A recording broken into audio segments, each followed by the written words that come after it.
Hi, my name is Valerie Varan. I'm a licensed professional counselor, a holistic life coach, a quantum psychology pioneer, and I'm author of the book Living in a Quantum Reality, Using Quantum Physics and Psychology to Embrace Your Higher Consciousness. With me today, I could not be more excited, is Dr. Rulin Xiu, and she is a quantum physicist and a string theorist. And I'm going to read you a little bit more about her as we're introducing her. She's co-founder of Tao Science, a research director at Hawaii Theoretical Physics Research Center. She teaches at Tao Academy. Her doctorate degree is from University of California, Berkeley, and she's been doing research on string theory and a grand unification theory. Subsequently, her postdoc work has been at Houston Advanced Research Center and at the Lyman Laboratory of Physics at Harvard University. She's definitely been pursuing the grand unification theory. She uses holographic principle to derive such a theory, and it's a quantum theory. It includes string theory, information theory, thermodynamics, and general relativity. She also extends this work to study consciousness and life and proposes a holographic quantum theory of consciousness. I'm so excited. She's co-authored 2 books with Dr. and Master Zhigang Sha, Tao Science, and Soul, Mind, Body Science System. And this is a way to unify spirituality with science at the most fundamental level. So welcome. I am so excited for our conversation tonight. Thank you so much, Valerie. So why don't we begin by, before we jump into your model, for our viewers out there, there's a lot of pushback about those of us in psychology who want to use quantum physics to improve our models about consciousness. And as I understand it, there's 2 main camps, those that call themselves realists versus the non-realists. And apparently the non-realists are saying, shut up and calculate. This is math. You can't say anything real about reality. On the other hand, the realists, and I believe Wheeler was one of them, said, it's a co-participatory universe. There really is an observer effect. And absolutely, we can say something about reality and consciousness here. So I would love to hear your thoughts on that divide, even within physics. Yeah, so I have been thinking about this problem since I was 18 years old. And it's interesting you mentioned the name John Wheeler. And actually, he's the one inspired me to really start seriously think about this question. She actually, when I got my bachelor in China, and John Wheeler actually come to my university and give a series of talks. And those talks was made into a small book. And it's the name of the book is called Physics and Simplicity. And so he really actually devoted many years of his later life to try to understand quantum physics.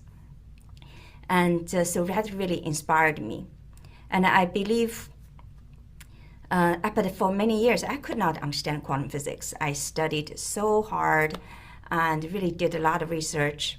I couldn't understand quantum physics. And just as even John Wheeler, he did not even come up with the true understanding of quantum physics either.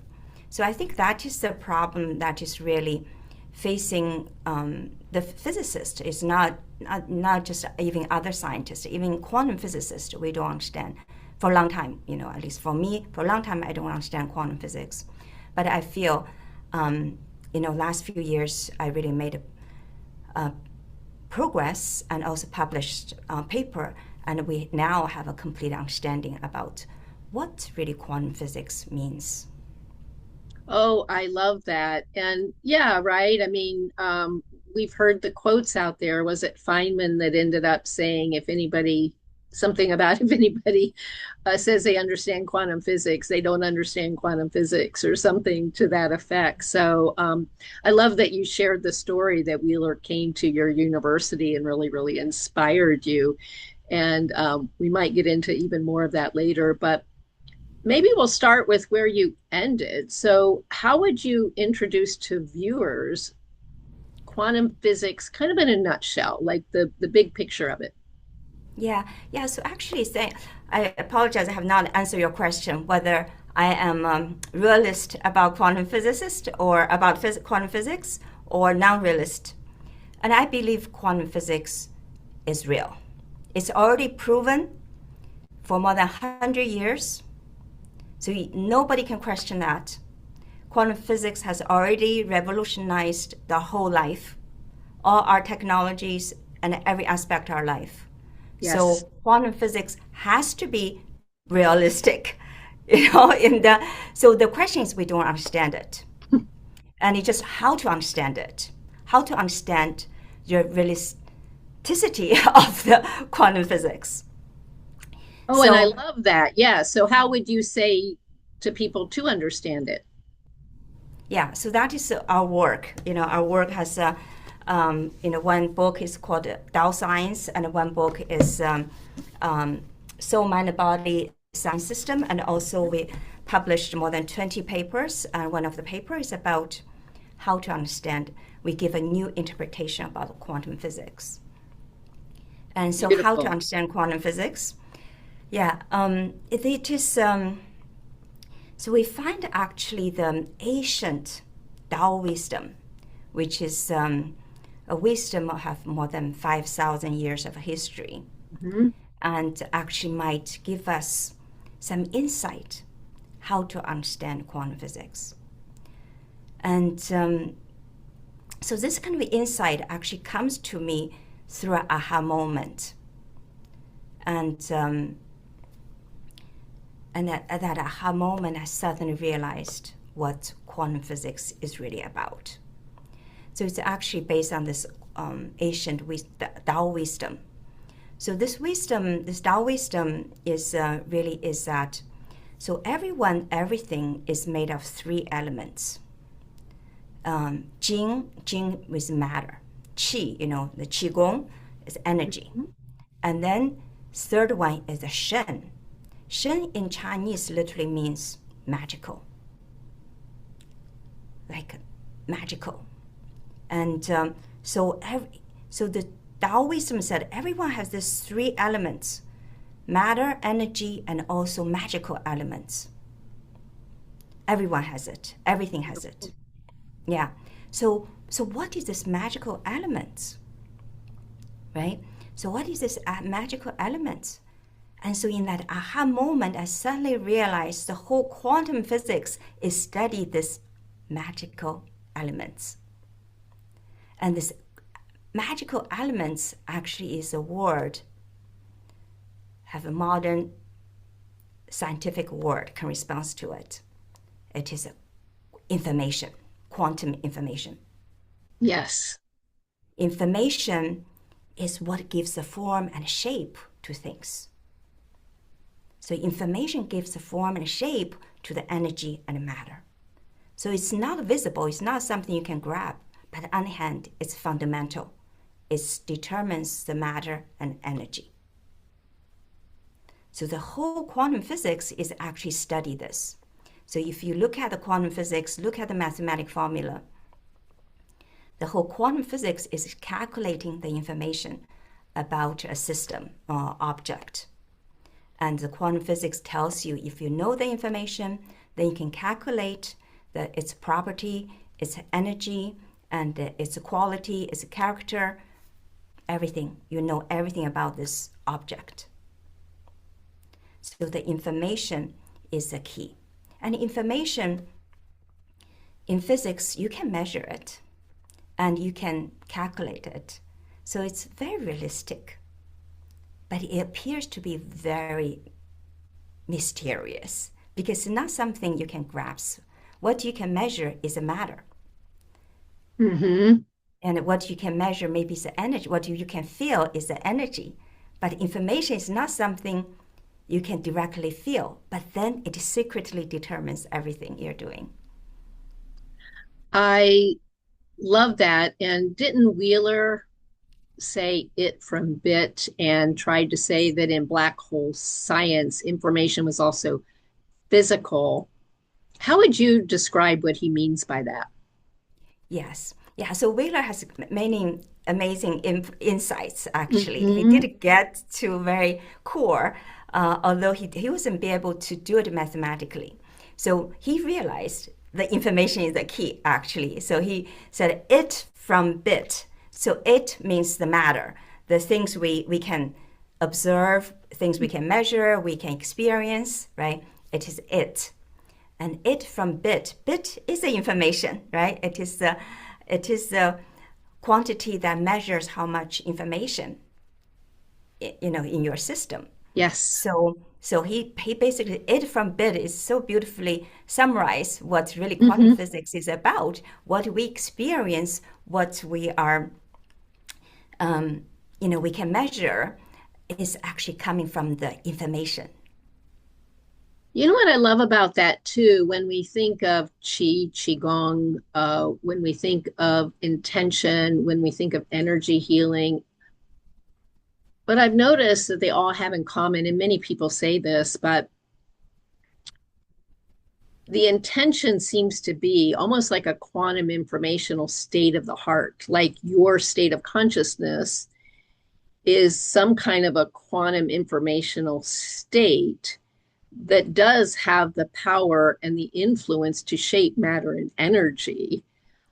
I would love to hear your thoughts about that. Exactly. Yeah, so actually our whole theory is that your every aspect of your life is shaped and formed by the quantum information in your quantum field. Hmm. So what kind of family you're going to have, what kind of when are you going to born, when are you going to have sicknesses, challenges, or success, how much success you're going to have, is really determined by the quantum information in your field. Now, And oh, go ahead. yeah, so that is the whole thing about what we are yeah, and that information also affects your consciousness. So we have a whole process and to see how that information determines your consciousness as well. So you're bringing up a beautiful, it might seem to viewers to be a parallel because we're talking about the quantum information field and we're using the word field loosely. We're not using it as electromagnetics. We're using it as like quantum field type of theory, right? Quantum informational. And then we're talking about our consciousness and we're talking about our field. So at some level, we are both, in my understanding, we are both matter, energy, space time, electromagnetic. We could say our aura is electrical and magnetic at this physical space time level. But concurrently, it's also quantum information, which is more non-local. How would you describe, and then, right? So maybe non-local consciousness concurrently with local consciousness. How would you put some of that into words? Yeah, so in our theory, you will find that in the electric magnetic field, the particles, and space and time is all part of the quantum informational field. So they're just a small part of it, very small part, Mm-hmm. and maybe less than 5%. And the whole universe we observe is already demonstrated. It's only 5%, less than 5% of the whole out there. And actually, the whole out there is infinitely bigger than what we can observe. So Yes. that's from our theory. And yeah, so magnetic field is just really small part of what small part of the whole thing that determines what our reality, which we experience, which we can measure, where we conscious of. Mm-hmm. So when someone says, how, what is our aura? What is the quantum informational field that's determining all of this, both here in space time and It's beyond? everything. It's everything. So what you observe is just a small part of it. So what you observe is part of that bigger field, but a lot of them you don't know. You don't even know what it is because what you know is only a small part of it. And You know what it's I mean? true, So right? what you know is a part of that, but that quantum field is much bigger than what you can comprehend, what you know at this moment. And like you said, infinite. Yeah, infinitely bigger than what you know. You And only know the small visible, part of it. yes, So right? the The aura visible, you observe, the electromagnetic field, it's only small, tiny, tiny part of that whole thing. yeah, less than 5% atoms, like you pointed out. Yeah. So if someone is wondering about their own individual consciousness, how would you tell them what that is and how it's connected to consciousness at large? Yeah, consciousness at large is infinitely bigger than individual consciousness. Your individual consciousness is determined by many factors. And so in our theory, it's determined by 5 factors. So basically, according to our theory, so everything is made of information, energy, and matter, right? Mm-hmm. And so the information you can be conscious of is, or what you're experiencing, the reality is determined by 5 factors. So first, the information have 3 factors or aspect. One is the content of the information. The content information in your field, which is actually is your soul. So in our insight, we find the quantum information is in your field is basically your soul, and then receiver of the information is your spiritual heart. So in the spiritual book, they often talk about heart. So that heart definitely not corresponds to this physical heart, but maybe there's some relationship to it, but not the physical heart. We call it spiritual heart. So that spiritual heart in our Tao science and our soul, mind, body science, they basically receiver of the information. So our mind is basically processor of the information. So how the reality, what we're experiencing right now, is determined by first our soul gives the information. So the information in our soul is determined by your past actions. So whatever action you have taken, what you are hearing, what you have done, what your ancestors have done. So those kind of information is in your soul. They determine those information in your soul. And of course, there's a universal soul, which is also infinitely bigger than you, right? Yeah. But your soul is what you have done in the past that determines your quantum information in your field. So, and also what your ancestors have done. Yeah, so that's, and then, so first starting with soul, what kind of information in your soul, and then what you're receiving with your heart. What kind of information you're receiving from your heart, with your heart. So if you receive good information from this vast, your soul contains all kind of information, infinite. Your information can be what your ancestor have done, or what you have heard, what your teacher is telling you. You know what I mean? Or the society has been telling you. All kind of information is in your field. So what information your spiritual heart is receiving at that moment, and also how your mind processing that information, and then your mind after process information, it directs your energy to move, right? Your energy. Yes. So how and then your energy, how your energy moves, and then it can moves the matter, right? And then the matter is what you're going to experience. So this is the manifestation process. This is also how the quantum measurement is done. So in our theory, we do not have wave function collapse, and also all the people they talk about wave function collapse, they don't know what has happened. They just give that a name, right? But they don't know what has happened.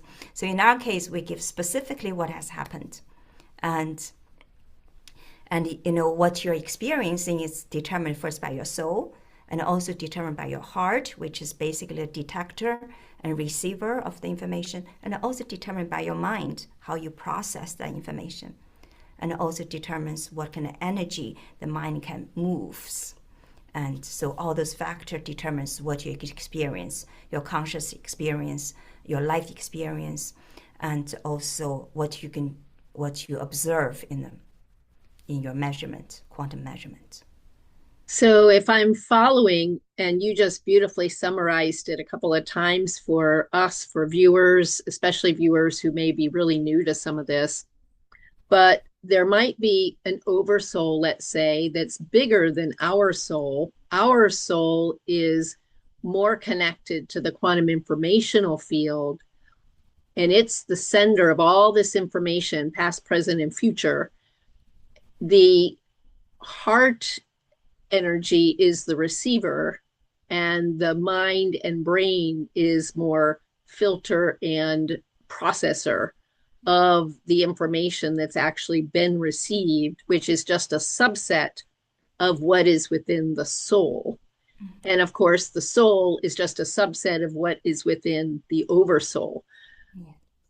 And you being a realist, we're saying this does have manifestation effects. This is the way we manifest, because as the brain receiver, as we've received and as the brain is processing, the brain and probably, I'm guessing, the heart receiver together are moving the energy and therefore moving the matter and directing us in space-time, if you will. But there's no wave function. We don't have to, in this model, we don't have to think about a wave function. And it sounds like we don't really have to think of a collapse. How do you word that part? Like, how are you saying that we just in reality have the quantum field, and what is manifested isn't a collapse, it's just more of what part is received and therefore moving? Right. So we do use the wave function. Wave function basically describes what kind of quantum field you have. So it's basically mathematic calculation or description of your quantum field. So that is basically a definition of a wave function. And that would be all of our possible states, correct? Right. And they're in superposition, meaning all possible states are existing simultaneously out there. Mm-hmm. And then if someone says, Dr. Xiu, out of all of that, how is it am I choosing? Where is my free will and where is my choice to manifest in that? How would you respond to them? Yeah, so that's a very good question. So basically, the free will and also fate, they're working simultaneously. Both together. Yeah, both they're working simultaneously. Mm-hmm. And so basically, so what information you're going to receive at that moment is determined by your past action. So in that sense, that is a fate. Is fate and destiny. Yes. Yeah. The fate is determined by your past action and your ancestors' past action. And it's kind of presented to you like this is going to be the environment in which you're working. Right. Okay. Mm-hmm. Yeah. So, so why at this moment you feel happy, or why we meet at this moment, doing this, is determined by some of the past actions, mm-hmm. right? So this is how the fate is determined this moment. And on the other hand, this moment, we also have free will. I can decide at this moment, I'm going to talk to you, or I can also decide not talk to you, mm-hmm. right? I can decide listen to you or loving you. I can also decide, I'm going to really object to you, right? So, mm-hmm. so every moment we have the free will. We can choose. And we can choose what the information to receive. I can choose to talk with you. I can also choose to go outside, right? This moment, I definitely have all these options, right? And so every moment we have free will, but we also but also at the same time, we're being affected by the fate. So we need to be aware of those both aspects. So the more you become aware, then the more free will you have. So some people, they're not aware, so they're completely driven by the fate. Then you lose that freedom to create the life you want. I love that you're bringing that up, because in psychology, we often notice that people kind of do work from their autopilot nervous system. And as they become aware of that autopilot, that neuroplastic place, the habitual thinking, the habitual thoughts, the habitual actions, the more they become aware, the more now they can choose to override it. They can choose to replace the habitual autopilot with something new. And so I love the way you're describing it as well, because in some circles, there's a lot of talk about manifesting in ways that I'll just say it doesn't really resonate with me, right? There's, if someone says, oh, you're responsible for manifesting absolutely everything that you see in your environment, you're responsible for choosing it in the moment. If you don't like something right now, then, why did you manifest it in this way? And it sounds like your explanation would be, well, fate and past actions have a lot to do with it. It may not be your choice in this life at this point in time, but all of that is what's leading this to you. What are you going to do about it? What are you going to choose to do about it now? So I love that you give a context for free will and give a context for basically circumstances that a person doesn't believe that they chose, at least in this life. To understand, as we're going deeper, this may feel like a tangent, but it's about time. So in my understanding, at the quantum level, the past, present, and future are all one concurrent now. And that really dovetails to spiritual experiencers reports, right? Whether people have had near-death experiences, spiritual experiences of all kinds. We constantly hear how there was no time. All time was now. And at the same, you're talking about how it is our past actions that are influencing us in the now. So maybe you could elaborate a little bit about that. Like, how is it that past, present, and future at the quantum informational level are all now, and yet in this physicality space-time realm, we're being affected by past actions, maybe not even future actions? Or anyway, maybe you could elaborate your understanding. Yeah. So, so all the information is this in the quantum field, the past information and also information about the future. So in that sense, the past and future and right now is all one. On the other hand, this moment, what you're going to do. So you also need to realize this moment, what you're experiencing is also determined by your past actions. And what you're thinking, what you're feeling, and also this body you're now having is all determined by your past action and your ancestors, their past actions. I think that's why people say determinism. Yeah, but on the other hand, you have complete freedom at this moment. Not complete freedom, but at least some freedom. It depends on, you can change your information. You can say, okay, now at this moment, I'm going to decide, I'm going to choose, if at this moment, for example, because of my ancestor or what I have done in the past, I feel very depressed at this moment, right? I feel very angry. But then, so that is what is the reality at this moment. But I can also have a choice, say, okay, whatever I'm angry and depressed about is from the past. At this moment, I'm choosing I am happy. And I'm choosing the freedom. I'm choosing I'm sacred and divine. I'm not going to be bound by this, this depression or this anger. and I'm going to create a new future. I love So that. yeah, so it just we need to realize the fate and also free will. It is every moment is playing, they're playing together. So the more you can become aware of how the past is influencing you now, which Buddha called karma, which is, so in our theory we can explain what is karma, Mm-hmm. and also what is Akashic record, yeah, and how that affects us. But on the other hand, it does not has to be bound us, imprison us. So people are being imprisoned by the karma now without knowing it. But when you really actually understand the karma, you can be empowered by the karma. People refuse to accept or acknowledge karma, they actually be controlled by their karma.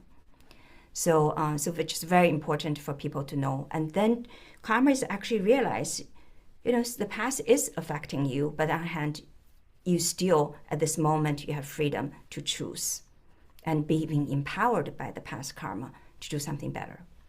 I love that. Now, don't let me to forget to ask you about Akashic records in a moment, but real quickly about an extension of what you were just sharing with viewers. Uh, let's take the case of someone who's a remote viewer. And in remote viewing, as many of us know, it's a very specific protocol that has been taught and been used by the military to study basically precognition, or basically a person's ability to tune into a particular object, place, longitude, latitude. It doesn't really matter. And it doesn't matter if it's something that it's existing in space time now, or if it's even an event happening in the future. And they can be unbelievably accurate. So I know a friend of mine is one such remote viewer, and an example of one of her remote viewing sessions, and I won't get the days correctly, but the essence is accurate. So let's say she's doing her remote viewing session on a Tuesday, and she has no idea what the target is, but she's supposed to go ahead and draw out the target and the qualities and everything that she's picking up, right, from her target. What she doesn't know is the target is on Saturday, what is going to be in that particular paper, on that particular page, in that particular photograph, because there's always a photograph on that page of that paper. And so they're just saying what's going to be in that photograph. Now, the photograph isn't selected until, let's say, Friday, the day before, from the AP database of pictures, which kind of feels random, perhaps. But the event probably hasn't even happened until Thursday, and yet her session is Tuesday. How would you explain remote viewing of the future so accurately?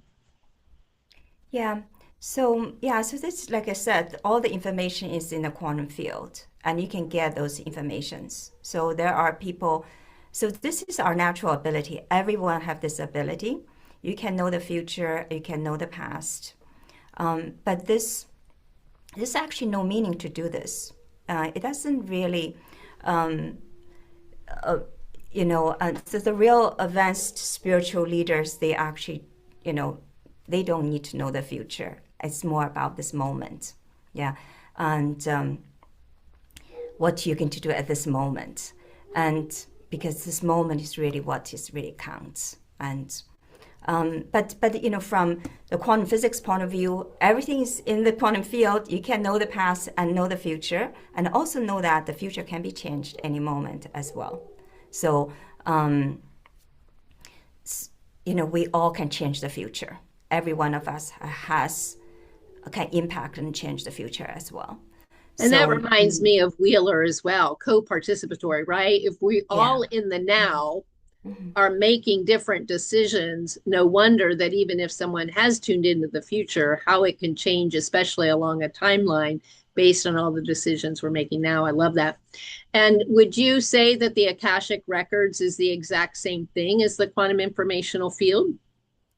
Yes. And that is basically Akashic record is basically the information about your past action and also your ancestors' past action that affects you at this moment. So anything in your lineage, you can essentially dial into in that part, in that aspect of the quantum informational field. I love Yeah. that. Yeah, so I'm doing healer. I'm a healer myself. And so sometimes for helping people to understand their current situation, I do give them little Akashic record reading and about what causes the current situation so that they can learn from their past action and then they can take more empowered, enlightened decision now, and because our past action is to teach us how we can live better in the future. So it's good sometimes to know. Mm-hmm. With that, right, if we're kind of talking about awakening to our choices, choosing differently, perhaps, do you believe that each soul has a specific mission and purpose for each incarnation? Yeah, for sure, for sure. So we recently published a paper about quantum theory of life and also quantum theory of the soul, and so in the quantum theory of life, we can mathematically define what is life. So life is a system that can systematically maintain, develop, and pass on the positive information. So positive information, what is positive information? Positive information is a connection, order, and harmony. So all our life, we're trying to build a connection. So the more connection you can build, which is basically quantum entanglement, the more connection you can build, the more power your soul can have. The power of soul basically means that if you're quantum entangled with something, you're connected with something, then you think of an idea, you think of something, things can happen immediately. So that's basically what means quantum entanglement.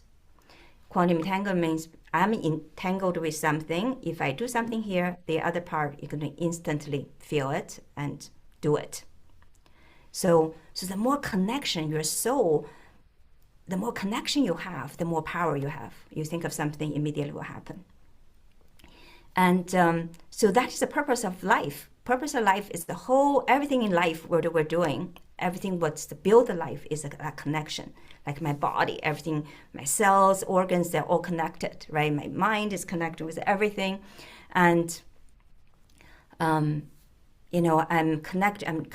building this connection with you. You're building connection with your listeners, right? And you build a family to build more connections within your family. There's countries building more connections. So everything we're doing in life is really trying to build a connection, build the order and harmony. So that is basically the purpose of life. And so that is the meaning and the purpose of our life. And the biggest meaning of our purpose in life is building that connection with universal vibrational field. So we're completely, that is also where we come from. That's our original self. So we have the current soul, but we also have original soul. So we want to go back to our original soul that is connected with everyone, everything. In that connection, we have omnipresence, omnisentient, and omnipotent. And yes. That is highest and also completely enlightened. Completely enlightened beings means that you are completely connected with everyone, everything. Now, some people say entanglement is ubiquitous, and others maybe argue that. It sounds like when we're connected with everything at that quantum informational source level, it seems like that's like everything and everyone and every, even every non-thing is it's almost like entanglement is the natural state of everything. And then it seems like somehow if we disconnect, it would sound like we would become like move out of entanglement. How would you word that? Yeah, so the source, the universal field is completely, it's we call it emptiness. Emptiness literally, even from quantum physics, you can calculate it. It contains unlimited, infinite information, energy, and matter. And also it contains the maximum, most quantum entanglement. And but there are states which has less quantum entanglement. So I can calculate your field. I can basically calculate how much quantum entanglement in your quantum field, how much disorder in your quantum field. So that disorder, the negative information, determines how long you're going to live, what kind of health issue you're going to have, or what kind of relationship challenges, financial challenges you're going to have. And so each one of us, we determine how much disconnection we have.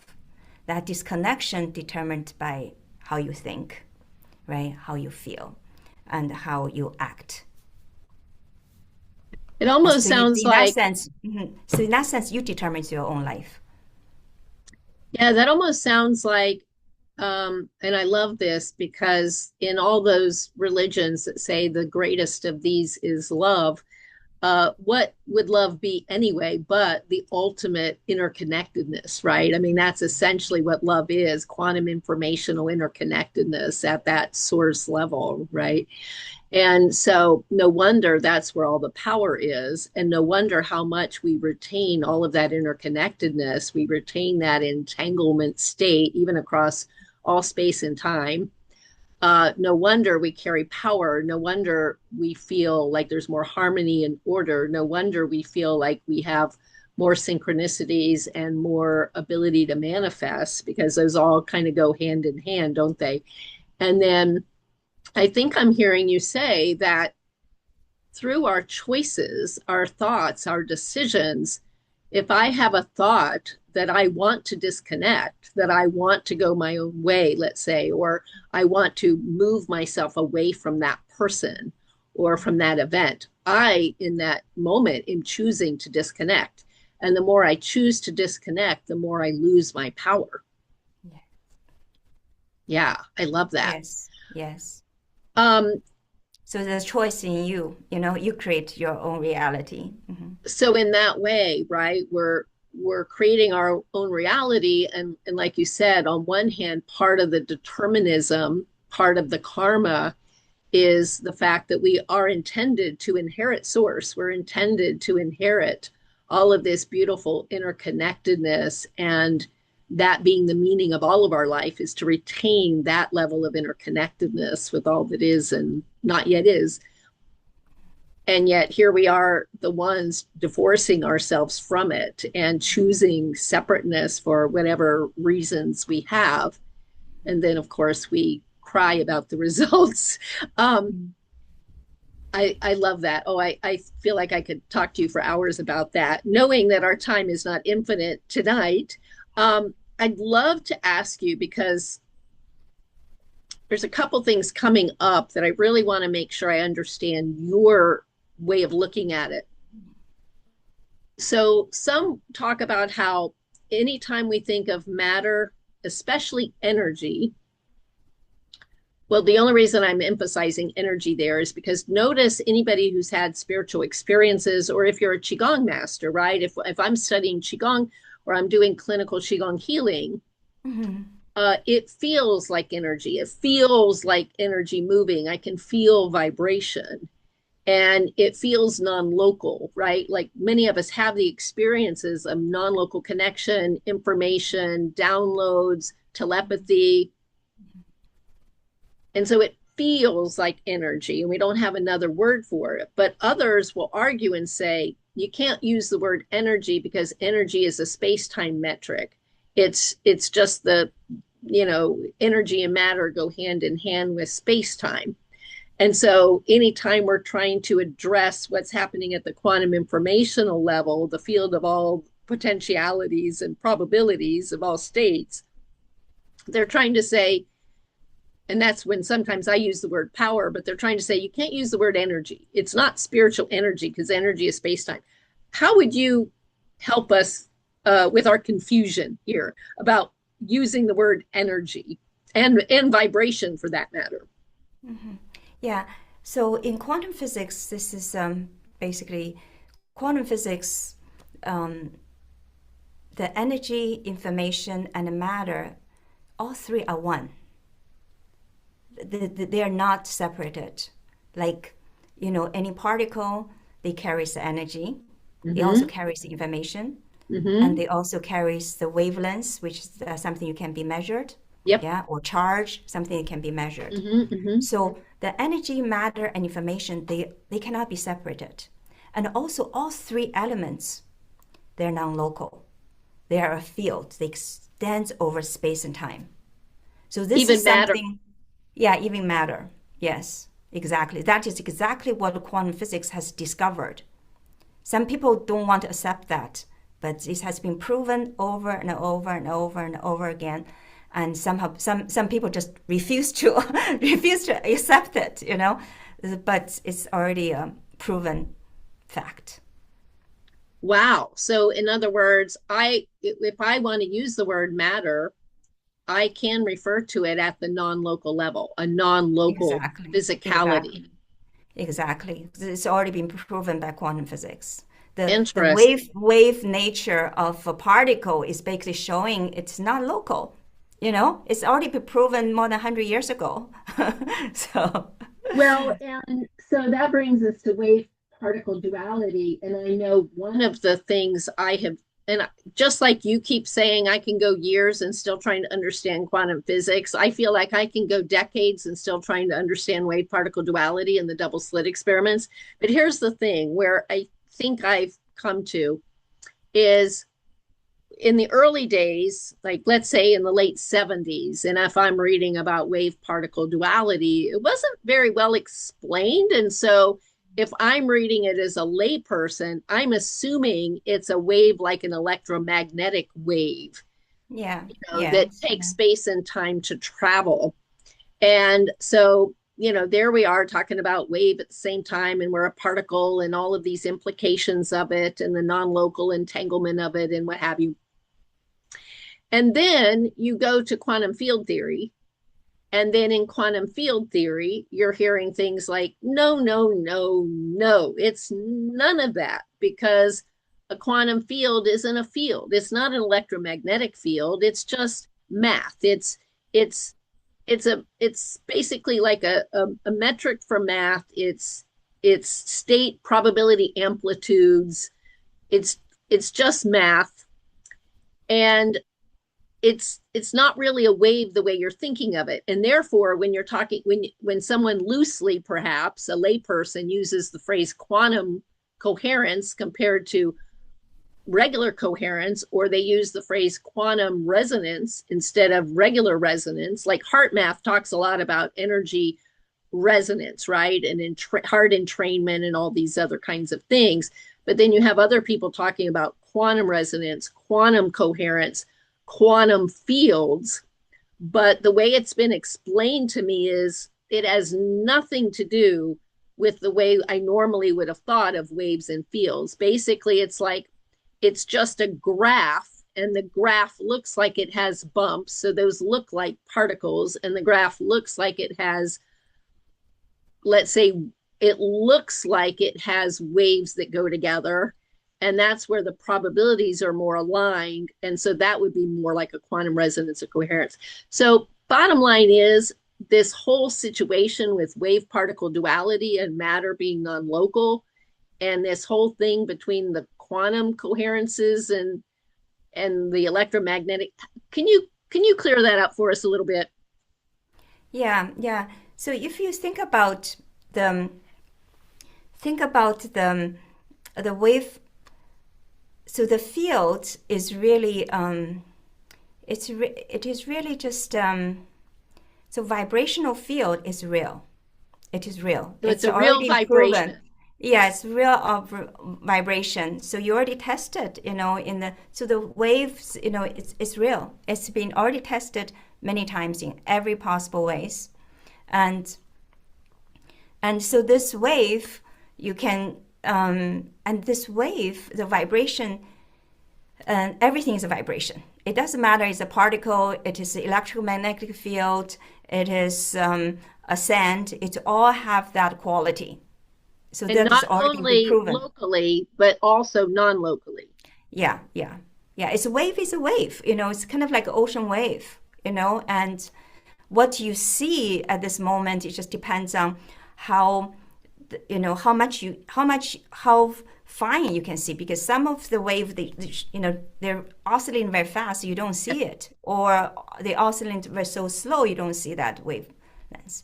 So it just really depends on how your detector is, how good your detector is, and Yes. whether you can detect it, this quantum field. And of course, So energy sensitives do pick up non-local information and vibration. exactly, and also how what time scale and also space scale you can look at it, how fine you can look at it, or how big you can look at it, and for example, so there's many factors about whether you can observe that wave quality depends on your observation. Yeah. So the wave factor is already proven, and that non-local is already be proven, and it doesn't matter what it is. And so this wave factor is and the wave carries the energy, and the wave carries the information, and also wave has physical existence as well. So this wave is carry information, energy, and matter, and it's non-local. Mm-hmm. Basically, I think you're telling us to clarify the confusion, quit confusing it. Like, just reduce it to the fact that it is vibration, both locally and non-locally. It's happening at the same time, and it's been proven.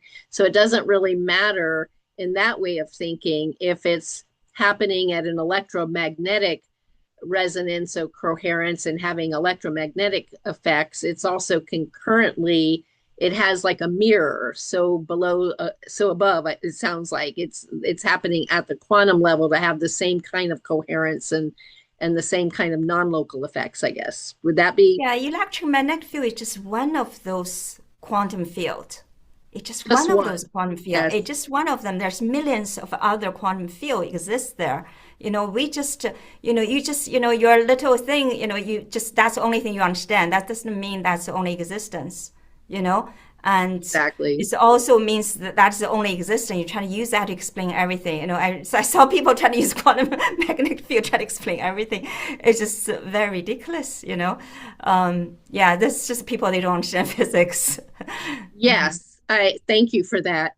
So the other term I would like to clear up for viewers is holograph principle, because when I first started learning about let's say holographic universe types of concepts, and of course David Bohm with the implicate order and explicit order, and he would get into holograph theory, and then Carl Pribram, the neuroscience scientist, would kind of take holographic theory into things and talk about the non-local distribution of mind, not local in a brain.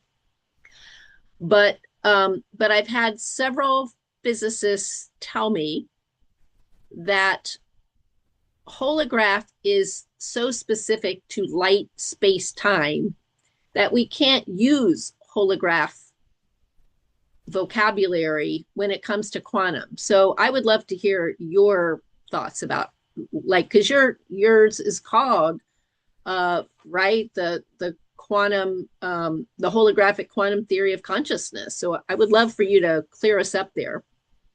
Yeah. Holographic principle is, kind of like a recent, very, right now, very exciting new field, right? Um, and there's many different understandings, understanding about what is a holographic principle, and different people have different understandings. And I have talking to some Nobel laureates, famous physicists, and I talked to them. They said, "I don't believe the holographic principle. I don't understand it. I don't want to think about it." and and Of course, that sounds exactly like the early 1900s when people were first mentioning the word quantum. Exactly. Or, when Einstein first finds the relativity, right? There people don't understand it, they don't want to think about it. Yep. And yeah, so I literally, some people I truly admire and also respect. And I was trying to talk with them. They're like, oh, we don't want. And but there are also some famous physicists, and they, actually, I talk to, and they also, think in the same line, but they're not be able to make some breakthroughs. So our understanding of holographic, I can only say what, our understanding of Yes. holographic Yes. principle and how we build a unified theory out of a holographic principle. Beautiful. Yeah. So our understanding of holographic principle is that so there exists this surface that carries the information, yeah, describes the information. This hologram, right? The hologram that describes the information, like just like the hologram we normally see in your bank card, right? Yes. They carries the information, and then this 3D image or higher dimension image can project it out of that hologram. So you see a 3D or maybe even higher dimension image, right? Mm-hmm. So our our holographic principle is basically that our physical reality we're experiencing is a projection from a hologram, which describes the information about a system. So, and a different projection, you will experience different physical phenomena. And all the natural laws we experience, including the particles, electromagnetic field, strong interaction, weak interaction, dark matter, dark energy, the whole universe, they're all different projection out of this hologram. Wow. So are we saying that in the quantum informational realm, that is like the source of the projecting, and anything we see as our physical universe is that which is projected? Mm-hmm. And for me, and perhaps viewers, the most intuitive, brief definition of hologram that always so resonated with me is within each part lies the information for the whole, right? And no matter how much you cut up the parts, it still contains the information from the whole. Like that was the whole divining principle.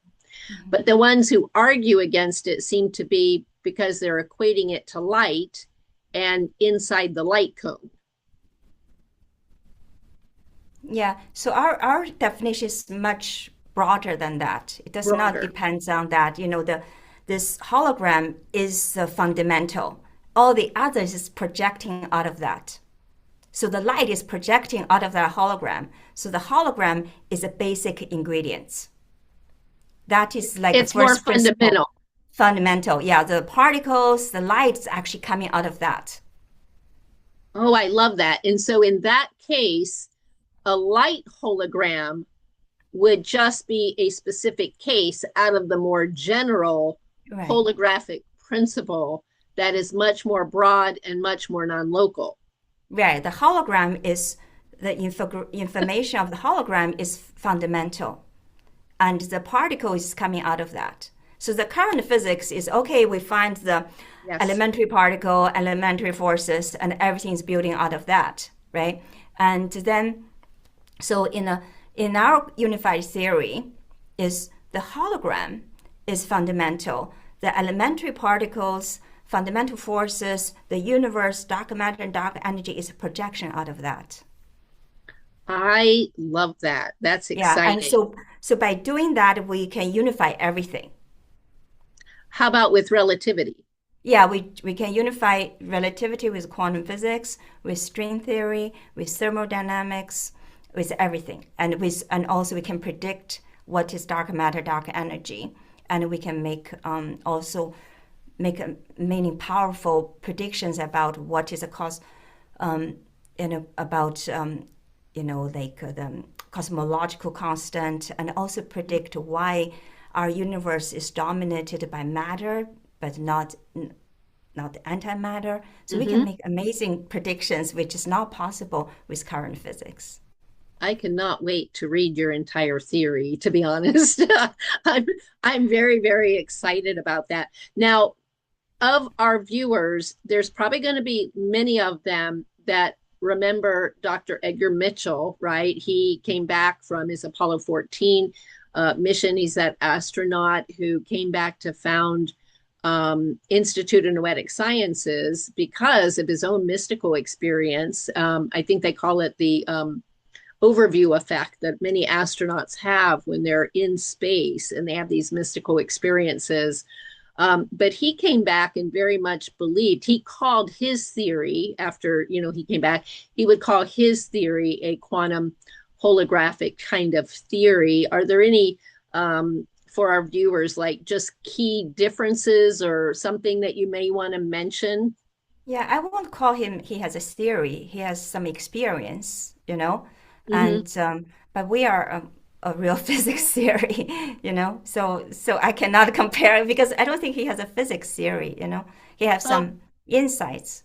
okay, so maybe he just had his insights and maybe he was looking at the science and the physics that Yes, was based yes. on the quantum holographic principles and he resonated with that. And so he would say that that's the kind of theory he likes. Okay, thanks for clarifying that. That makes a lot of sense.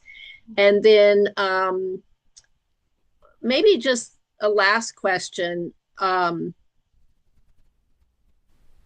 There's another theory out there that's being talked about a lot, and it's OR, orchestrated objective reduction, and that is by the anesthesiologist Stuart Hameroff and the Nobel Prize winning Sir Roger Penrose, physicist Penrose.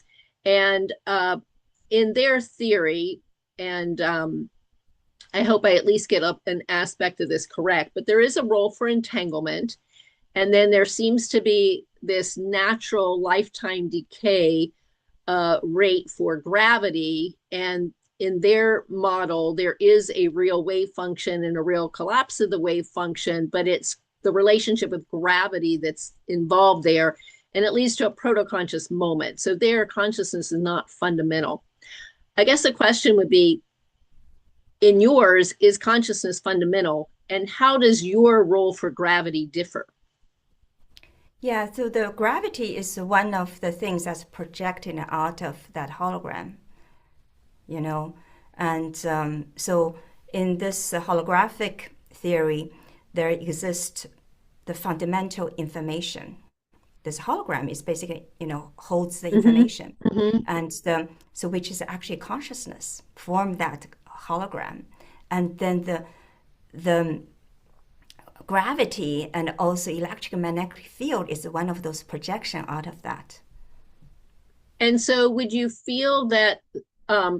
So, would we define consciousness, capital C, the grand collective consciousness? Would we say that the quantum informational field is consciousness, capital C, Mhm. and it is fundamental? And out of that are all of these projections out of that consciousness hologram, essentially. Consciousness is the hologram, and all of these laws of physics and forces and everything are coming. Would you say that because somehow inside of me I keep feeling like gravity might come first for some reason, at the if we're kind of talking about a more fundamental level, it kind of feels like it might go consciousness and then gravity and then in the other forces and then electromagnetism. Your thoughts? Yes. Yes, yes. Actually, that's very deep insight you have. It's truly that's what exactly happens in our theory. And so actually the other forces is part of the gravity. It just at the low energy, they shows different form. That makes sense. I remember in my book, Living in a Quantum Reality, I was just very briefly, it was not meant to be a technical book, but very briefly in chapter one, I was just trying to introduce people that would be like my clients and wanting self-help and trying to introduce them to the fact that they are actually more fundamentally energy. And I was just trying to introduce them to these terms in very soft ways. Mhm. And so I was describing, energy and hologram and resonance and entrainment and and different things. And I actually said, technically, we don't know yet what consciousness is because it's not a thing. But I'd say what I said was, it's pretty clear that at least we know it is information being carried by energy. And that's how I defined consciousness. And I said, and it's carrying it non-locally, multidimensionally, holographically. I mean, was I off, or do you feel like I did a pretty good job? Yeah, you did a very good job. Very good job. I like that. But also matter is also there. So energy, matter, information, they're one. And And so they're, even consciousness contains matter essentially because all springs forth from consciousness. yeah. Hmm. Yeah. And like you said, at the non-local level, it's all happening at the same time anyway, I guess. Yeah. Hmm. So, do you have just a couple more minutes? If I, so, Yes. you have a lot of experiencers who, because they feel energy, and now you're giving us permission to use that even non-locally. Hmm. They also have a feeling of a higher and faster vibration, and therefore they will often say, I'm attuning to a higher frequency. Hmm. Do you feel like there's accuracy there? Are we, let's say, the more fragmented, disorganized, disharmonious that we are, and moving away from our entangled natural state, the more low vibrational, low energy we are, and then as we're steering our consciousness through attention and intention, are we truly raising the vibration and raising the energy? Or how would you put it? Yeah, that's a very, very, very good question. Yeah, so vibration, energy are one too. Like I said, vibration, the field carries the information, energy, and matter.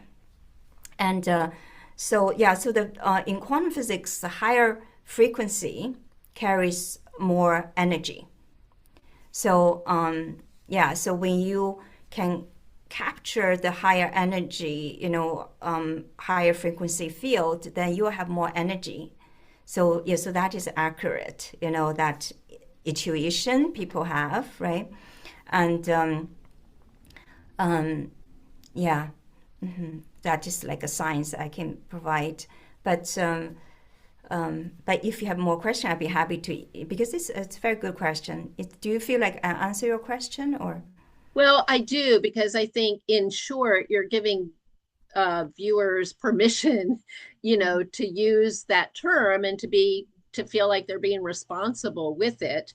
I know I would love to follow up with you to make sure I have the sources, and I can also share some sources with viewers Mm-hmm. about the some of the proof that you were talking about, and perhaps we can Mm-hmm. follow up with that. Yeah. Yeah, I'd be happy to offer the reference so people can read our paper. But I have to say, might not be easy read. You do need a background in physics. But I'd be more than happy to explore, answer any questions, because that is basically what I do. I No, want and everybody to understand, but right. also I I mean, know it's not that easy to understand. it's not, and yet you have geeks like me that bring those physics papers to the beach reading. So, Hmm. there are those geeks out there that love reading what you write. Hmm. And a lot of people maybe who are interested in what I'm doing, they're going to be glad to have the technical sources, because, like you said, physicists are arguing amongst themselves, quantum physicists are arguing amongst themselves, neuroscientists, consciousness researchers, everybody's arguing. What I love about what you're doing is you're uniting what we have experienced as the word spirituality and Hmm. ancient wisdom traditions and all the beautiful information that comes through downloads and intuition and is part of our natural heritage. And you're Hmm. giving it a scientific language for us experiencers to use. Hmm. And you're helping us give definition to consciousness, and you're uniting it with the fundamental forces of physics, and you're helping us understand manifestation and what can we do to manifest, and what are we doing that leads us into disease and feeling like everything is random. Well, if you if you believe you're a separated object, then we might be talking to physicists out there and neuroscientists. If you believe that you're separated and that you don't have that power and everything is random, you may have really created a universe that proves to yourself that you're correct. And that's why you may be at such odds with spiritual experiencers who are going to tell you, what? We don't understand how you can believe that way. So I'm so appreciative of what you're doing and the role you're doing to unify this. I'm hoping that I see you at a lot of consciousness conferences. And, for me, right, coming at it as a licensed professional counselor and through the field of psychology, and therefore people have said, well, Valerie, you're a quantum psychology pioneer. And I'm like, okay, well, I guess I'll use that title because I am so adamant about bringing up a topic of making psychology more quantum and quantum informational, because regular psychology is only looking at the part that says we're these isolated, physical, separated bodies without power, without free will, determination. No wonder it's creating all these mental health problems. And when experiencers, try to share their experience with a physician or a mental health counselor who is following in that reductionistic physicalist paradigm, they are harmed. I mean, I don't have to elaborate. They are harmed. And that feels like my biggest purpose on the planet right now is to help join with physicists like yourself. And so we're different parts of an elephant. We're trying to create a new picture of who we are as individuals. What is this consciousness that is both local and non-local? What are dreams? Are dreams equally real? Are we participating in many lifetimes at the same time? Or are dreams conduits and portals to different, timelines and parallel realities? Can we use quantum physics to give us a vocabulary to even be able to start? Because, I would tell therapists, you don't have to understand quantum physics to embrace a quantum psychology. All you have to do is realize that there's a role for Western psychology, conventional psychology, and then, of course, Eastern and all the mind, body, and mindfulness methods. And then now we have to extend that beyond transpersonal and now make it more scientific and call it quantum informational for the very reasons that you've explained tonight. And when we do that and we realize that consciousness is indeed non-local, and we're not having delusions when we start seeing out of crazy synchronicities and feeling like we have meaning and purpose and all of those things, basically you're giving us a way to ground all in that in science. So I'm so grateful. Do you have any thoughts to researchers out there or to the field of psychology? What would you like to say to them? Like, how do we get to where quantum psychology is now a thing? Yeah, I want to thank you for what you're doing, your passion, and I really appreciate your effort.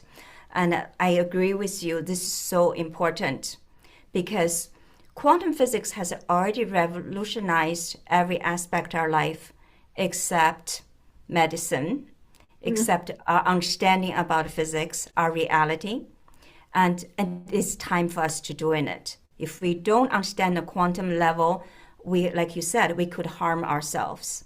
Right now, mental health is the biggest crisis, facing humanity because we don't understand our higher potential. What's the really reality? What it means? How we create this reality? How we can change this reality? And this demands us to understand quantum physics. And I also agree with you, quantum physics, everybody can understand it. I believe 5 years old can understand it. The reason before we don't understand it, because our quantum physicists, including myself in the past, I don't understand it. I spent so many years, like more than 30 years trying to understand quantum physics. I couldn't. And so I'm very grateful now. I feel like I have insight, and I feel I come to understanding that I'm comfortable with. So I want to, my word is I want to call everyone to learn. And so I'm so grateful, I think we should all working together to really understand what quantum physics means for life and for reality. And then only when then we can really take our whole healthcare system and also our whole life, right? Our purpose and the power and ability to manifest the life we want to the completely new level. Right now, the technology, AI, robots, and also genetics, or the technology really advanced to the level we have to understand these fundamental questions. Otherwise, we're going to be facing even more bigger disasters and difficulties and challenges. So it is very urgent, and in fact, for this or to do this. So I really admire what you to do, and I want more people can join in us and join Valerie in this effort. Yes, right. And we definitely need textbooks and teaching and courses that are very responsible. We don't want to put the word quantum in front of toilet paper, and we don't want to call everything quantum. We want to be responsible in how we're saying it. So I will love if we end up keeping in touch, and so that I can take all of the research you're doing at the research level, the theory level, the technical level, and I'm honored to help serve as the translator to get it into the field of psychology. And like you said, people at large, and exactly what you said, once people start realizing their non-local potential and the true power that lies within that and their free choice and the way meaning and purpose really works, Yeah. I don't know how people can't go around just ecstatic, as opposed to depressed, because the potential is unlimited. So thank you so much. I so appreciate it. And I look forward to our speaking again. Yeah, looking forward. Thank you so much. I'll be happy. Let's talk how we can working together, to empower health professionals and maybe, really prepare this knowledge very easy for people to understand. And I think that is key, and also rooted and in the science, and Yes. in a way. Yes. So if there's consciousness research out there that would like to contact you, I'd love for you to take this opportunity before we stop recording to share any contact information or any instruction you might have for people, and to make sure they know how to get your books. Okay. We have a website, I think it's called the Dao Science. Yeah, so search for Dao Science. You can find the website and also our research on this. And also you can connect with me the LinkedIn. I think Rulin Xiu, so search me on that.